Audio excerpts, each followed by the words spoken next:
Hi, everybody. My name's Alex. I work at Flyleaf Books here, where you are. Thank you for coming out. We're your local independent bookstore, and we really appreciate you being here. Tonight, we have the pleasure of hearing from Virginia Pye, presenting Marriage and Other Monuments with Leslie Pietrzyk. Virginia Pye is the author of 4 award-winning books of fiction. She has taught writing at New York University and the University of Pennsylvania, and most recently at Grub Street in Boston. Virginia is the fiction editor of the literary journal Panegyrus. Not a great name. And lives in Cambridge, Massachusetts. Yeah. Leslie Pietrzyk is the author of 3 novels, including Silver Girl, published by Unnamed Press in 2018. We have Virginia's newest book, as well as Leslie's book of short stories up the front if y'all want to get one. And we hope you enjoy. If you haven't gotten anything signed, we can definitely do that after the talk. That's great. Thank you. Thank you. Yay. Well, the real reason I wanted a microphone is because it's just so intoxicating to have a microphone in your hand. Everyone stares at you. Anyway, congratulations, Ginny. I just loved your book. Thank you. Excited to talk about it with you. I thought what we would do, you'll tell us a little bit about the book, the inspiration, why this book now, then read a short little section. Then I am always prepared. I am prepared for everything. So I have 12 questions. But Keeping us busy. Right. You guys didn't have anywhere else to go tonight. No, but I will ask a few questions, and then really I think we all want to hear, if you have questions, we will take those. And I was told that we will end at 7 o'clock promptly. So, all right. So why don't you tell us a little bit about Marriage and Other Monuments, your inspiration, and how this all came about. Well, so John and I live in Cambridge, Massachusetts, and we now moved there in 2015. But prior to that, had lived in Richmond for 17 years, close to 20. And while living there, I wrote a novel that was set there, and it was about 2 marriages of 2 sisters that imploded, and the setting was against the backdrop of the Occupy Wall Street movement, if we even remember that, a very kind of quaint thought now. And I was most interested in trying to portray Richmond, this mid-sized, smaller-sized southern city, and the different sort of social classes. And so I had characters. I had a patriarch who was a real estate mogul, and I had homeless, unhoused kids living on the island in the middle of the James River, and everybody in between. And my agent at the time tried to sell that book, and it didn't succeed. And I put it in a drawer. And I thought, well, I might go back to that someday. And then the summer of 2020 happened, and we were in lockdown in Cambridge, and our old dear friends were still in Richmond, and our son was living just off Monument Avenue. And we followed the story of what was going on there. And after the murder of George Floyd, Richmond, like so many other places in the country, people took to the streets, and it became a very active protest moment there. And I ended up staying up many, many nights in a row for several weeks, watching videos, live videos, handheld videos by student journalists from the universities and by other activists who were there, of the clashes with the police and of other protest activity. I also followed very closely what was happening with the removal of the Confederate monuments. This was also all live on social media and elsewhere, and to the extent where I was actually telling my Richmond friends to quick, there's a truck coming down Monument Avenue to take away the Jeb Stuart monument or the Stonewall Jackson one, and I was staying on top of it for some reason more than they were, and so my heart was there, my interest, my everything. I was so curious about it. I didn't at that time think, this is a novel. I was too engaged with what was going on there to think of that. But not too long later, I suddenly was like, oh, that earlier novel.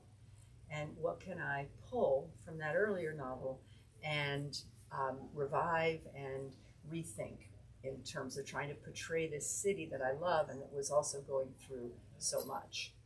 And so that's what I did. And it ends up being the story of these two sisters who grew up on a commune west of Richmond, and their mother's in the novel as well, who raised them. And both of their marriages ends up being rocky right at the start of this novel. The novel's told from 4 points of view, one for each of the two couples, the husbands and wives. And what's swirling around them is what was happening out in the streets and what was happening with the Confederate monuments. And there's only one of the 4 characters who actually goes to those protests and gets really involved. Or, well, I don't want to give too much away, but anywho, the point is they aren't leaders in any way of the social justice movement, or they're not highly political. They're just regular folks who, in a time of great change, suddenly find that they are changing, and that affects their marriages. So that's the long story. Read a little section now that you got us all excited. Yeah, and I don't seem to be using this. You guys can hear me, right? Yeah. Okay, cool. Nice. Okay, so as I said, the novel is told in these 4 voices, and one of the 4 is Bobby Powers, who is the son of Preston Powers. And Bobby was born sort of with a silver spoon in his mouth. That's what his wife accuses him of at one point. But he was born into a wealthy, prominent family that's been prominent for many generations in the city. And he is sort of old Virginia white family. And I make that distinction because one of the other characters, Marshall Stone, is from old Virginia black family. But here's a section that's told from Bobby's point of view, and it's fairly near the beginning of the book. And what we know is that right from the start, it turns out that Bobby's finances, what his wife was led to believe, are not at all what they are. And he's broke, and they're suddenly broke, and she has now moved out. So here we are at the start of chapter 12. The James River sparkled wildly for anyone who cared to notice. Tendrils of mist rose between the rocks that interrupted the flow. Around them, white water churned and frothed. Blue herons stood at attention, heads cocked, thin legs wet to the shins. Their prehistoric necks quivered in anticipation of fish they were about to spear with long beaks. At the water's edge, ghostly sycamores sagged under a canopy of wisteria that in springtime bore lavender blooms. The vines were as thick around as a strong man's arm and tough enough to strangle a sapling.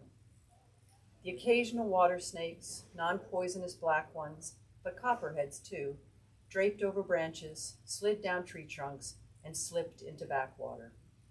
Along the shoreline, a few kayakers paddled through hushed shadows, awed and unaware of any danger. The river, like the city it ran through, held itself close. Bobby could feel the wildness of the James in his bones, could smell it rise to meet him as he looked down from the walking bridge that hung beneath the Robert E. Lee Highway Bridge, stretching from the Tredegar Iron Works over to Belle Isle. The steady whoosh of cars and trucks that passed on the 6-lane highway overhead faded as he leaned against the railing to study the swift current. It crashed into the pylons and around the massive foundation of the bridge in the water far below. As a teenager, he and his friends would climb over the railing and scramble down to a lower ledge. From there, they would leap into pools that they hoped and prayed were deep enough to welcome them without breaking a leg or worse. Like too many moments in his past, it was a miracle he had survived it. All the times he had driven on country roads seeing double, or raced his father's ATV over hillocks and ravines, high as a kite and tilting on 2 wheels, or the night he rode his motorcycle with the lights off and wearing no helmet, pushing 80, 90. Who knew how fast he could go? What a crazy numbskull he'd been back then. As he stared down into the white water, he knew that he didn't deserve the good things that had come his way in life. For sure he didn't deserve Cynthia. It seemed she had finally caught on to that fact. The jig was almost up. His marriage was crashing around him like the river against the rocks. I love that section. Thank you. You're so good with the landscape. The city of Richmond, really, in this book, the city of Richmond is a character. And it's so clear you know and love the city. Yeah. And my book, Admit This to No One, is set in Washington, D.C., where I used to live. And all this is sort of connected by place. Yeah. And I put little secret places that I liked. The Kennedy Center, I mean, that's not a secret, but like I knew I was going to write about the Kennedy Center, some little restaurants I liked. What are there things in this book that were your sort of secret spots, your private love letter to Richmond? Yeah, it's funny, the Richmond, we've just come from there. I did 3 book events there yesterday. I was on TV at 8:30 in the morning, a podcast at noon, and then a big event last night. And it got a lot of press coverage down there, which is really, really lovely. And one of the reporters noticed that I had put in Sally Bell's Kitchen. I noticed too. Yes, Sally Bell's Kitchen, which serves pimento and cheese biscuits, pimento cheese biscuits and ham. And then I also mentioned Franco's, which is the kind of conservative men's clothing store that's been there for generations. And, totally nods to Richmond people. Doesn't mean a thing to anybody else. But I feel like some other people came up to me in the last day and sort of said, though there is one error in the book, I shouldn't point this out, but I'm going to anyway. The proofreader nor I got the name Libby Avenue right. It's Libbie, and we did Libby. And wouldn't you know, someone pointed that out at your event. Away. Didn't she? Wasn't it in the? Oh, it was in that same. The same reporter. So she did me a good, and then she did me a bad. So. Journalists, they're so thorough. But no, there were like a lot of little things. I mean, the mention of the river, the little place, there's neighborhoods that get described. Church Hill, which is where Patrick Henry did his, give me liberty and give me death, and Oregon Hill, which is where the Tredegar Iron Works workers lived, these small houses packed together. And throughout the book, this probably leads to a next question, there's lots of history of Richmond. And,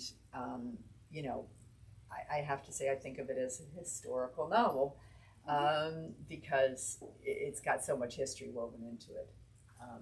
I did a lot of, in addition to just living there, I also did a lot of research about the history of Richmond, and in particular, the traditionally African-American neighborhood of Jackson Ward, and a number of prominent Black citizens, and just the story of what it was like for people living in that neighborhood. So anyway, I zeroed in a lot of different things, but on the other hand, someone who grew up there said they hadn't known about certain things. So it's interesting when you grow up someplace, sometimes you don't know its history. So that's definitely true. Yeah. So your previous novels have all been historical fiction, and this book takes place in 2020. So that's 5 years ago.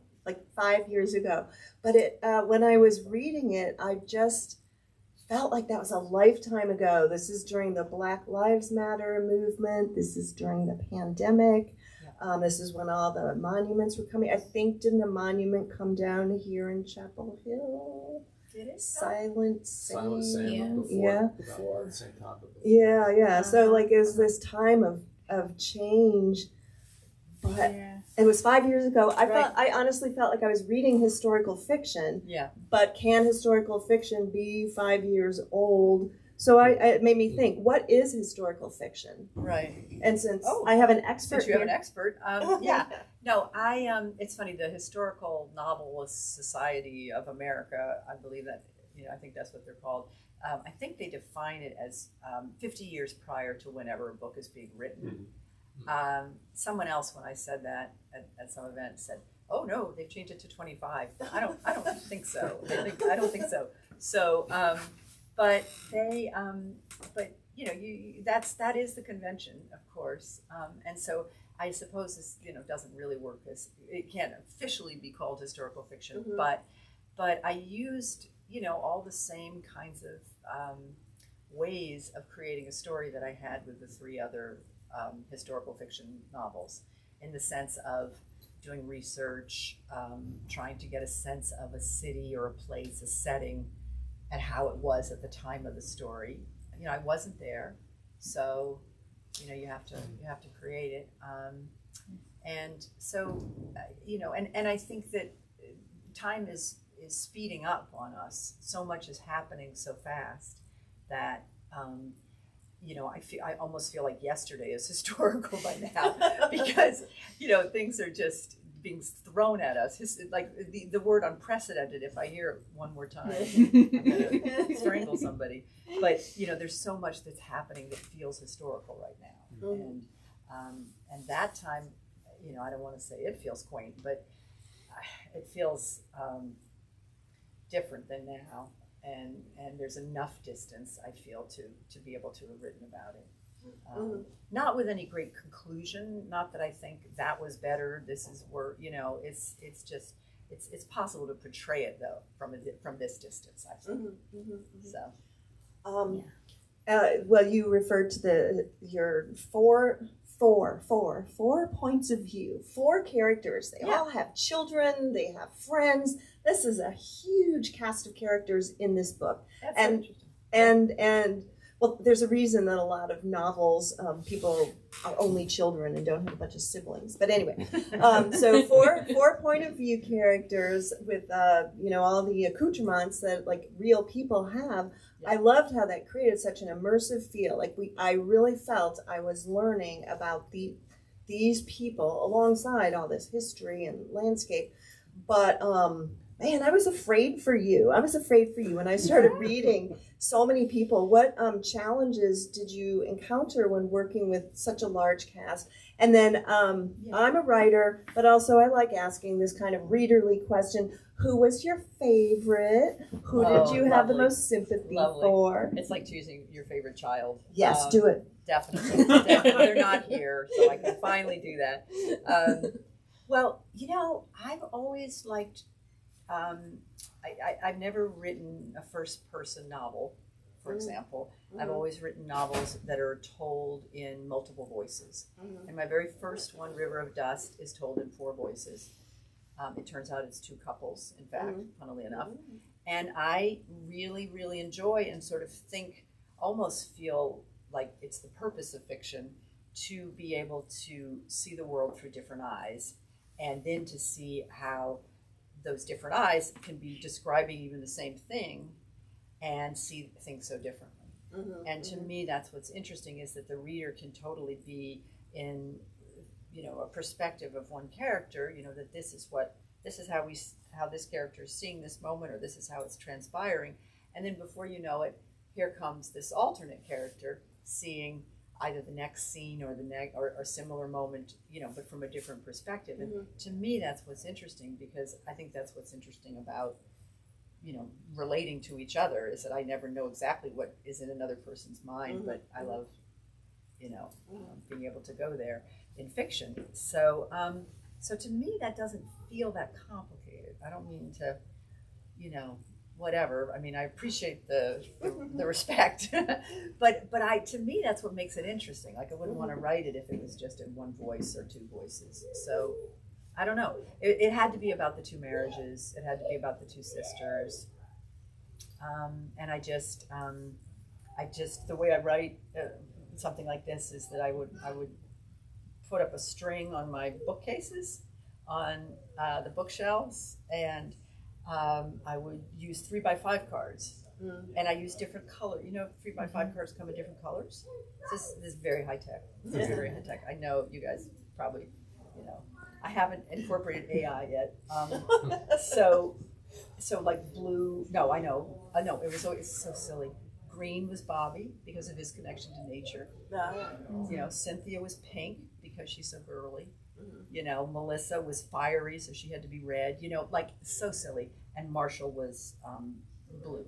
You know, and then I would have each chapter essentially have the key points of what's going to happen in that chapter on that 3x5 card. And it would be a key moment, like a key beat in that character's emotional life as well.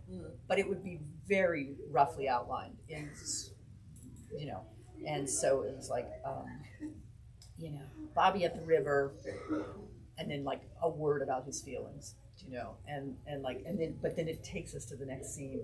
So there has to be some kind of transition, and then the next character. And so then when I write the chapter, I get to take it off. Oh, it's so exciting. It's joy. such a thrill. Yeah.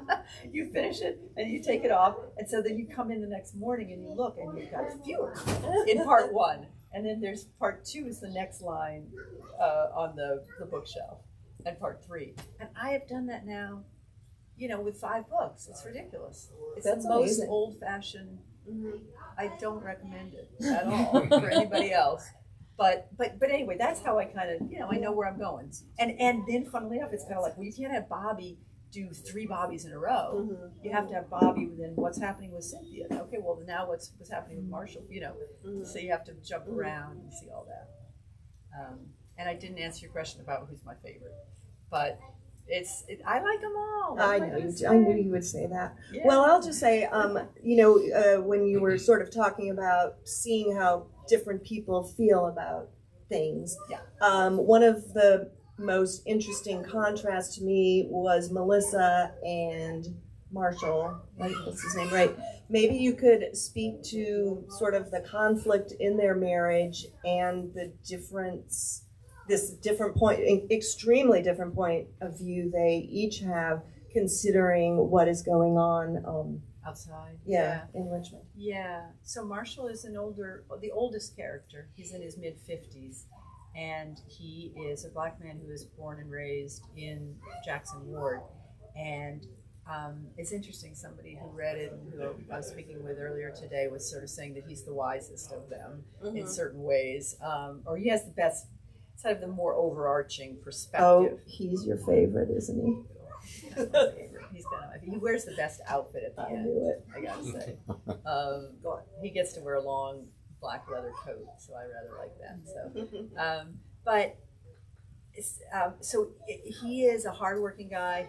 He's trying to build his real estate business. But that's been very hard.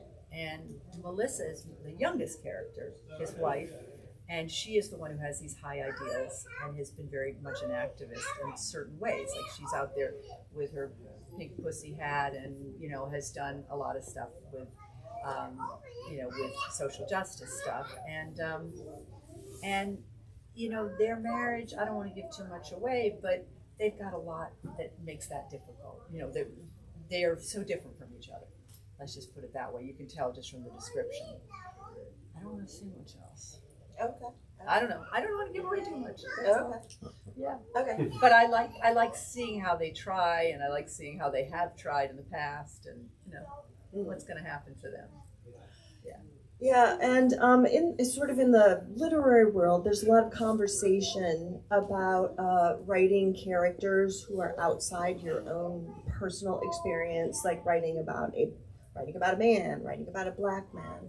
And I noticed in your acknowledgments that you had sensitivity readers look at your manuscript. I think it was twice, right? 2 times. Yep. Maybe can you explain what that entails, and then how adding that layer of editorial advice affected your manuscript? And then we'll see what kind of questions you guys have. Yeah. Well, I mean, so that is a huge question about who gets to tell the story. I have always, you know, gone ahead and written stories from all sorts of different perspectives. You know, I have stories about 14-year-old skateboarders and 80-year-old artists who happen to be male, and everybody in between, and Chinese characters in the past, and so, but I was very conscious in this particular setting and in that moment of, obviously, if you're going to try to write a Black character, you have to be aware and you have to be smart. With any character of any background, even one closest to my own, let's say, you have to do your homework. You have to do your research. You have to have other people read it who are like that character, and get some feedback and sort of see, am I off the rails here?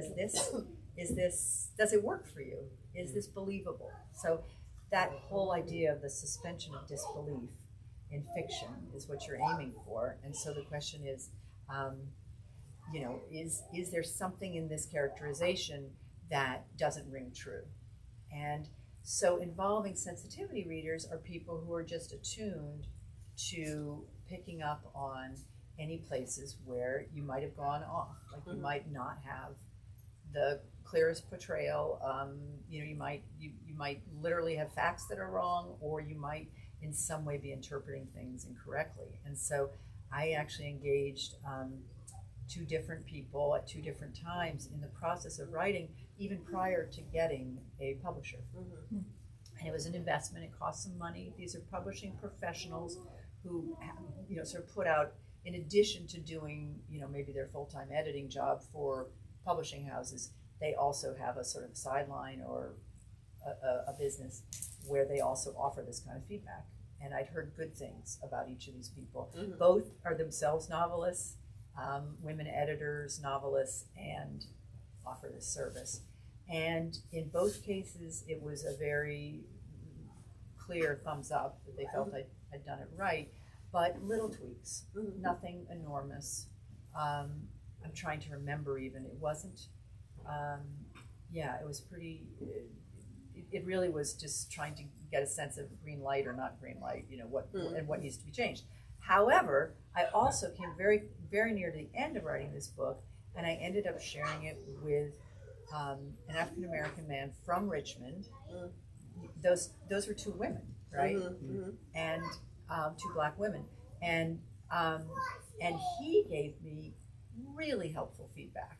He was born and raised in that place. I mean, it was as close to my character as I might be able to find in certain ways. I was so grateful to him. My errors weren't huge gaffes. They weren't insulting. They weren't offensive. They weren't, they weren't really huge problems. But it just made me be able to dial it even more, or whatever the expression is, like to just get it even more correct in some way, or even more, correct's not the right word because that has too many implications, but you know what I mean? To just have the details really work. And he hasn't read this version. I'm really curious to hear if he does and what he might think. But other people now have read it, and I've heard gotten some okays. Awesome. So yeah, but anyway, it's an interesting process. I don't think that it's I think that if you seek out something like a sensitivity reader, that it's not censorship in any way. It's not about that. It's not even remotely connected to that idea. It's really just trying to do your homework so that you're a better writer. And you kind of want that with anything. Like if it was about any aspect, if you were writing about a scientist who has a specialty in some arcane thing or some very detailed thing, I would want to find out, am I getting that right? So anyhow. Well, or like the section you read, all the landscape and snakes and stuff. I'm assuming that was all correct. Although I didn't know that copperheads were near rivers, so that was bad news for me. But yeah. Well, I think we've seen them, so that helps. Yeah. So what questions do you have? I love your tattoo. Yes. Thank you. I have a couple questions. Oh, do you want a microphone? No, thank you. I'll just project. Yes, Isabel. When you know you have to research something and you're like, there's a body of information that I need to have about this thing, and you're not going to a sensitivity reader for that, how do you begin? I get overwhelmed with that pressure. Yeah. I'm curious, like, what is your process of starting research? Well, I try. So this is a good opportunity to mention that I'm not a historian. I'm just a historical novelist, which means that I'm taking what I learn about the past or whatever the area of research is, and I'm not trying to become an expert on it. Okay. I'm not trying to get sucked in. I heard someone say at one of these readings in the last few days, no more than 3 clicks, which I don't know. I don't go by that exactly, but in other words, don't disappear down a rabbit hole about some piece of research. So I start with Google most likely, and then if it's something that I'm actually interested in, I ended up reading biographies of a number of, in this case, it was Black prominent Black figures from Richmond, and just because I was very interested, and then I could steal little bits of information to toss in there if needed or if not, but where to start is good. I mean, I do think for me finding articles, but that also leads you to books is good. But then not feeling like you have to read the whole book and underline every passage. So you sort of get to enjoy the process and not freak out about, I need to know everything on this subject. Yeah. Thanks. I think that idea of suspension of disbelief is really important because it's basically, I need to know enough so that I can create this, vision, but I don't have to become an expert. Yeah. Do you use index cards for that too, your research? Maybe that's the secret, more index cards. Index cards. I do love No, index you know what I cards. do? I take notes in a notebook that then I don't index, and I promptly lose like where it is in these notebooks. I have like all these notebooks, and I have no earthly way of sort of, and I'm kind of like, so I sort of just, let it absorb, and then when the moment comes and when you're writing something, then you sort of know, this person in history wore a velvet cape and carried a cane with a diamond on the top or something crazy, and then you're like, oh, here's the spot for it over here in my book, and then you get to steal it and put it over there. But I'm not. I would advise against index cards for this. Okay. No, I'm only kidding. But we could buy a notebook though. Yes. Well, I guess index cards are probably fine. But I guess what I mean is I wouldn't try too hard to, It sounds like you don't really organize it in that same way. Right. I'm not a historian. I'm not a I don't try to. Right. Yeah. Does that make sense? Yeah, that's really helpful. Thank you. Did you have you had said you had several questions? I'll keep it to 2. That's sweet. When you are writing multiple characters and multiple points of view, do you have like shifting between them? Do you have practices or ways that you get into a character and like are able to then like embody them and put them on the page because you're writing so many different people, and their interests are different, their personalities are different. Yeah. Well, it's only 4, so I just want to make it sound like it's not too much of a circus. But, I mumble to myself as I write, and I, not all the time, but especially during dialogue. And so some of my characters have different mumblings than other mumblings, And so this novel, they pretty much all had Southern accents, right? Yeah. And so but some had more Southern accents than others, or something like that. And so that helps a little bit, that kind of thing. The last book, The Literary Undoing of Victoria Swan, it was set in Cambridge and Boston in 1899. And yet I wrote that entire book mumbling it in a British accent because it just felt like that's what it was, It's that kind of funny, Gilded Age, something or other, But I don't know. Each character sees things differently, and so Bobby is the only character that would use the word numbskull. Yeah. For example. Yeah. I noticed, actually that was funny, when the advanced reader copy, which you have, and which I would like you now to throw out, I would like to give you another one, because it has some good changes since the art. I noticed that a number of the characters were using the F word in their dialogue or whatever. And I was suddenly like, what the heck? What is that all about? And I realized there's only one character that would use that. Yeah. And I don't know what got into me, like why I got that wrong. But I was very insistent, like, no, we have to change things because that's just not right. So I don't, you don't get it right until, if you get it right, it's not till the very end. So, any other questions? Yeah, Logan. So I love the title, Yeah. and I'm really intrigued to hear that you wrote this earlier, or you wrote a version of this, or the inspiration for it. Yeah. And put it in the drawer. Yeah. And I'm just picturing when all this stuff was going on with the pandemic and the monuments coming down.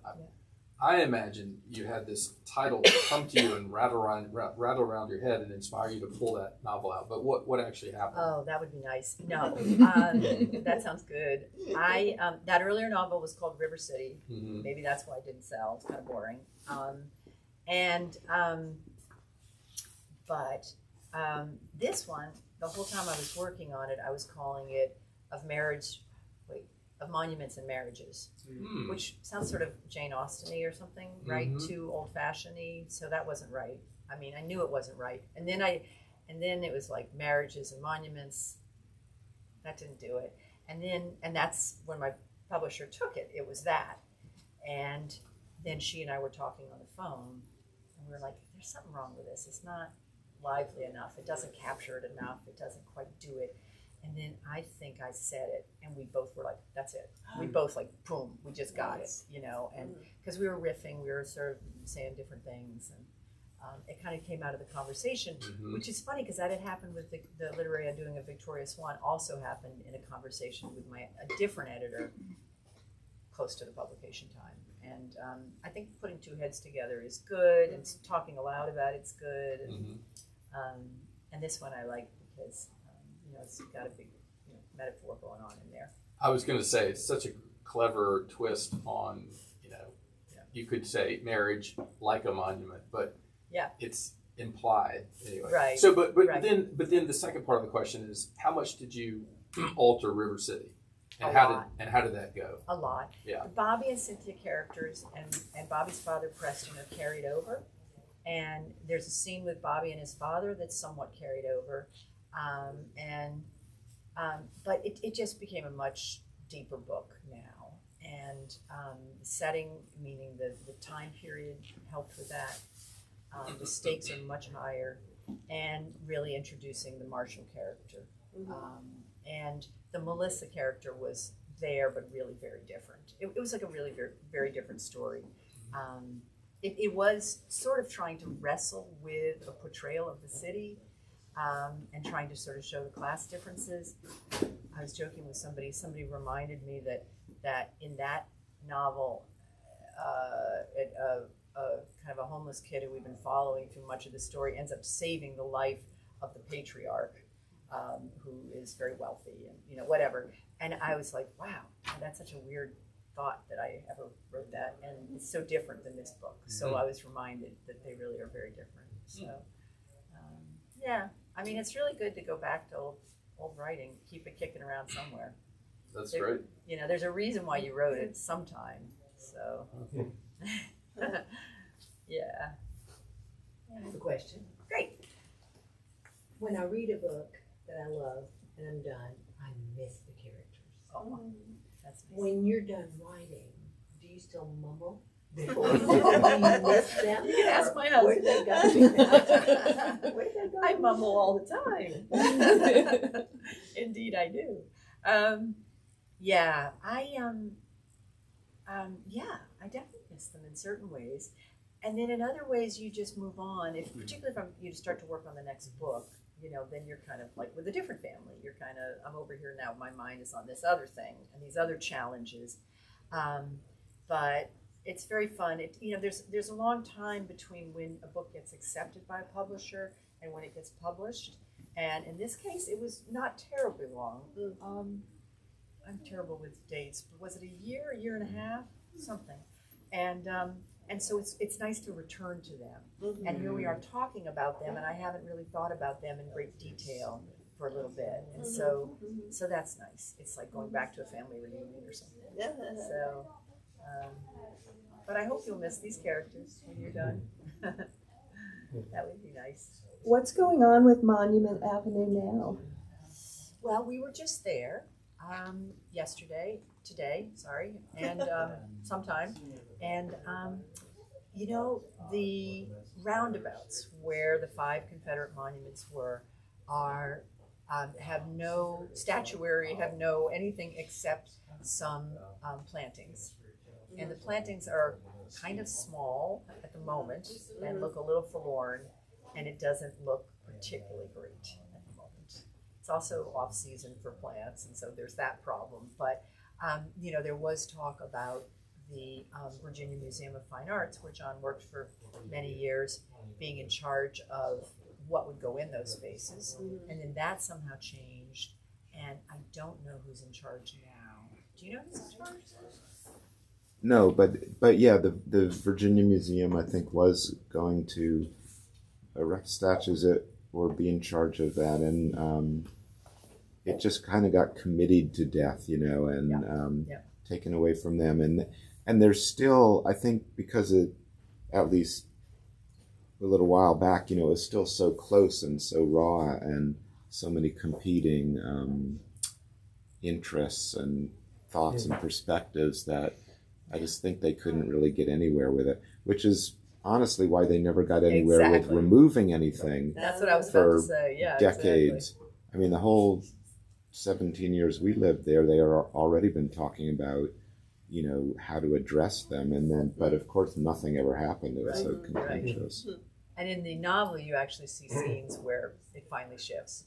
Where some muscle and a rope does the trick, and then the mayor on July 1st said that the 4 that were on city property would come down, and the Robert E. Lee, which is the largest, and that's really the central monument in the novel, was on state property, and the Governor Northam also declared that it was to come down, but then most of the neighbors in the Monument Avenue Neighborhood Association, even though they were greatly inconvenienced by having so many people on their property and their entire lives disrupted for many months, they were in favor of it coming down, except for a very small number of people who were in that neighborhood and homeowners, and they took it to court.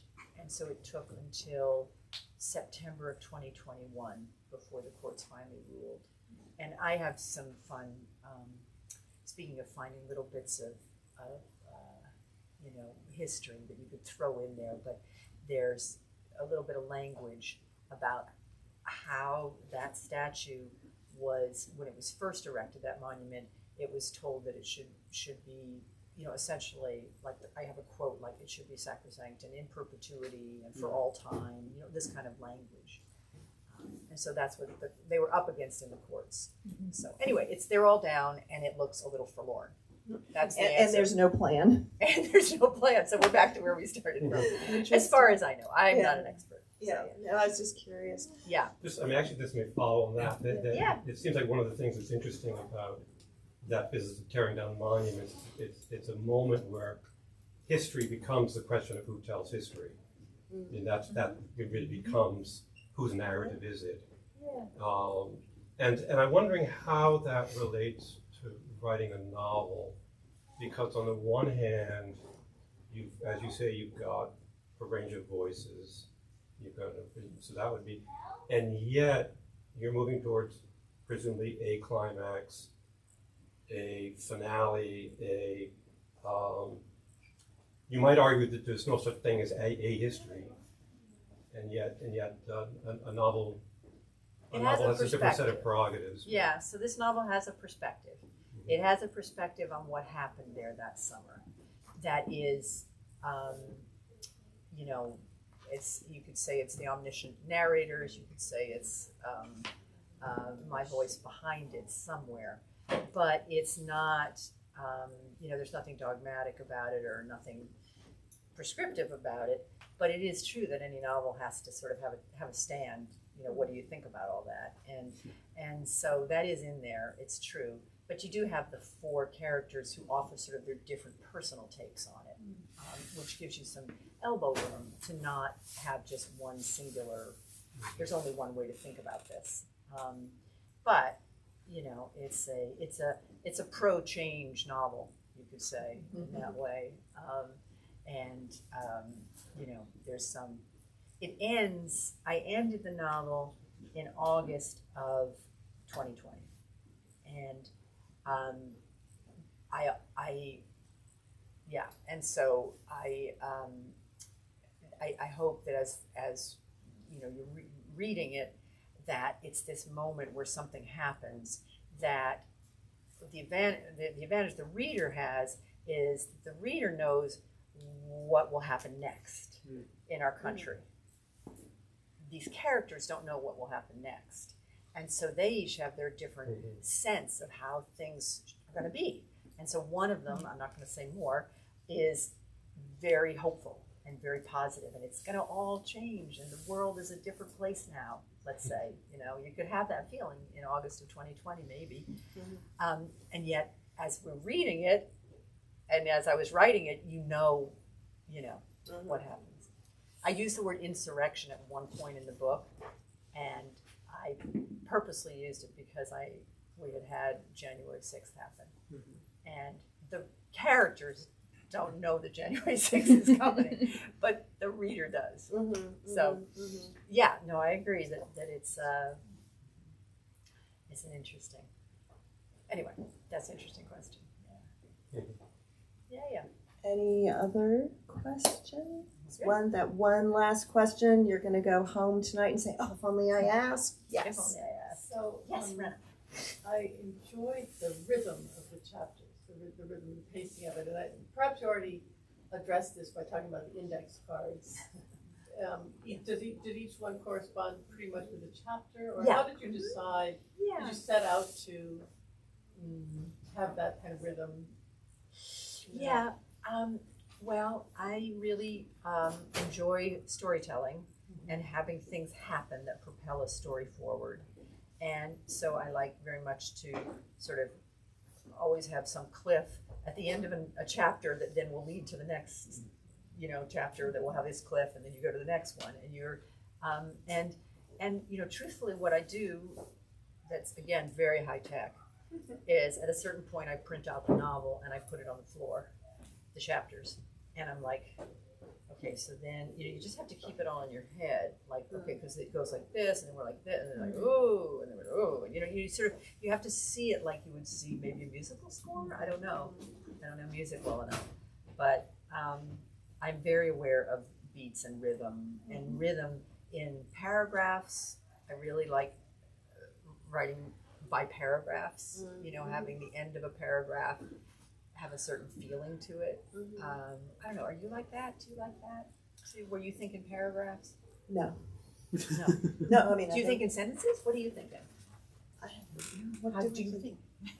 I need index cards. I need more room on my floor. That's it. I think I don't think in beats. I just don't like that word, but I do think of this happens, and because this happens, something else needs to happen, and because that happens, something else, and that everything is perpetually getting worse. I really admired how everything here got worse. Everything got so much worse. Yeah, and yay, it worked. Yeah, and sort of answering this question, it's like harder because the reader does know what happens, and so you're still trying to create suspense, even though the reader knows. So that explains. Oh, I how see. you do that. They know what happens within history. Yeah, right. Or like the current time. Yeah, but they don't know what's going to happen with these characters. Right, exactly. Mercifully. And so then you can fling the characters around and make stuff happen.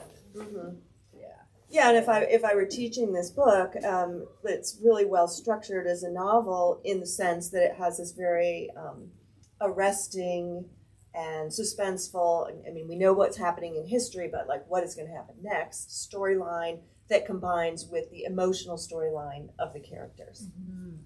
So the internal story and the external story. There you Should go. have asked you for a blurb. Damn. Yeah, well, that's just some MFA talk there. No. That's all good. Well, I do a lot by instinct, but I hope that's what the outcome is. So I like that. Yeah. So I'm curious about this idea of the reader knows what's going to happen, right? Because actually, we don't know what's No, you're going to right. happen, right? And that's Well, no, I'm sorry. I mean, we don't know right now in this moment. No, I think we're on the most shaky ground we could possibly be on, practically. But what I mean is that right now in 2026, we know what's happened since 2020. That's all. And so at that moment, maybe our characters could be a little more optimistic about how things might go. And then now we know not so much. That's all. But you're right. From here forward, no idea. No idea. Yeah. Is that what you meant? Is that what you were thinking? Yeah. No, I agree. Oh, we need to leave on a happier note than that. Okay. So what's That's nice. what are you what, What are are some you working on? no what are some writers? What are some books that you've read that you've loved recently, or all time favorite? This is the worst question. What's your I know I hate that question. What have I loved recently? I read all the time. I read like 3 novels at once, and I've there's a lot of things. I can't remember any of them. I feel like I've never read a book in my life.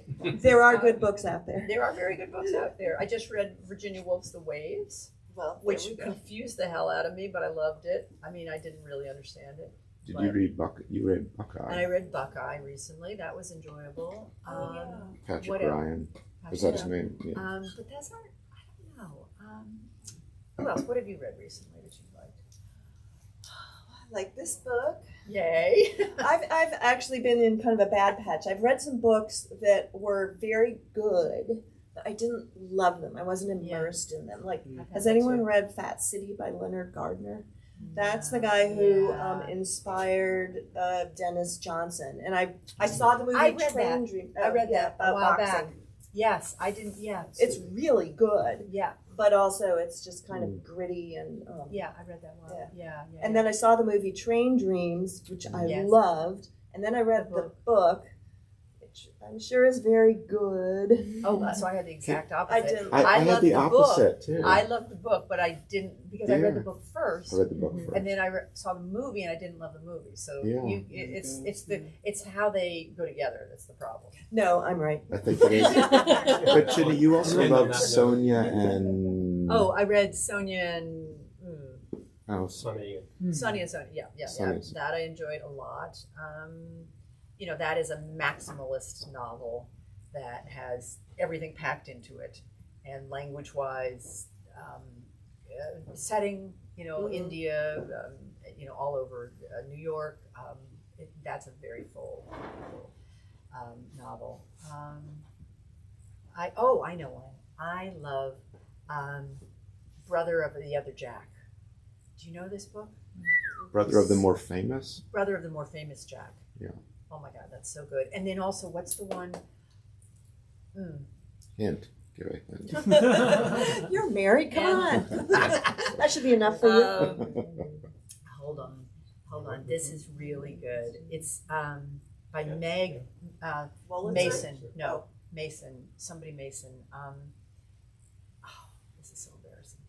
That Northwoods book. No, I didn't care for that. That's Daniel Hot take. Mason. Meg Mason. Look it up. Yeah. I was going to say, all of our phones, we're going to have ads for it later. I know. That's true. I shouted That is it so loudly. true. Meg Mason. That is so No, true. wait. What is that damn book? It's really good. Oh, you read it, John. I did. Yeah. What were you going to ask, or say, Greta? Have you read My Year of Rest and Relaxation? I read that. Yes. Did you Yeah. read that? It's like the opposite of the rhythm we're talking about, right? Yeah. But I enjoyed it. I think that's great. Yeah, no, I did read it. Yeah. That's by. Tessa Moshfegh. Tessa. Yeah. Yeah. Did you like that? I haven't read that one, but I read Death in Her Hands is another book she wrote. Oh, I haven't read that. I think it's pretty different. Cool. It's What did you read? one cheerfully bleak.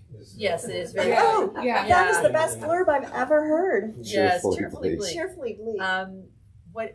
What's a book you read recently that you liked? I read a book called The River Has Roots, which is it's by one of the authors of This Is How We Win the Time War, which I haven't read, but it's their more famous book. And she wrote River Has Roots. It's a novella. It's a fairy tale. Oh. I would say it's a novella. They pitched it as a novel, but It's short. It's this very eerie, beautiful fairy tale about two sisters who guard two willow trees at the edge. What? I was gonna say I would like this. Yeah, it's on there. I've saved it for I you know. to read. Yeah. It's these two sisters who sing to the willow trees at the river where they live. Wow. And the person who wrote it is also a poet, so it's just like the prose is very gorgeous, and the way that she plays with language and words is really fun. Nice. And then it's a fairy tale, which I love. That's so great. That's so great. Okay, I actually have a genuine recommendation. Is this And Meg Mason? this is Meg Mason, Sorrow and Bliss. This is a beautiful, shorter novel, Australian author. And this was my favorite novel of recent times. And it is, it's dark, but it's really beautifully done and just very poignant and just beautifully done. What can I say? We should all go buy it. No, you should all go buy my book. Yes, and you can sign it. And I will sign it. Okay. Thank you Thank so you. much, Leslie. Thank Thank you. you.